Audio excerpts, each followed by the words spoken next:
આજે તો કોકના લગ્નમાં જમવા કરી ગયા ને આવી ગયા પુલમાં રેસ લગાડવા.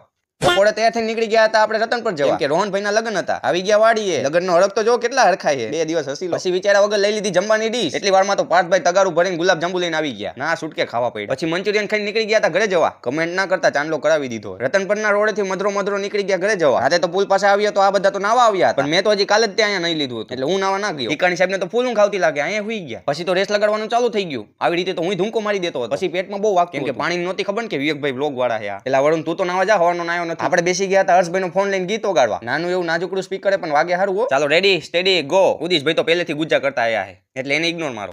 કા હર્ષભાઈ શું થયું પાણીમાં? લે હાલ થાય વાંધો નહીં. રાજભાઈ તમને કઈ નથી થયું ને? લે હાલ તમને થઈ ગયું. હર્ષભાઈ પાણીમાં તળે છે કે પાણી બહાર કાઢે ખબર નથી પડતી. પછી તો અહીંયા ચંપલની બાકા ઝીકી ચાલુ થઈ ગઈ. આ ને ધીંગાણું જામ્યું ભાઈ.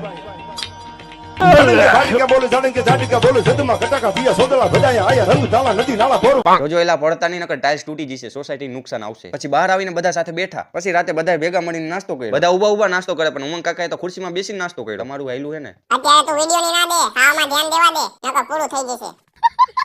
રાતે 12 વાગે ચાનો કોઠો ચડાવ્યો. આજનો મારો મિની વ્લોગ પસંદ આવ્યો તો લાઈક એન્ડ ફોલો કરતા જજો. મળી કાલના વ્લોગમાં. ફોલો કરશો તો જ મળી એકસી.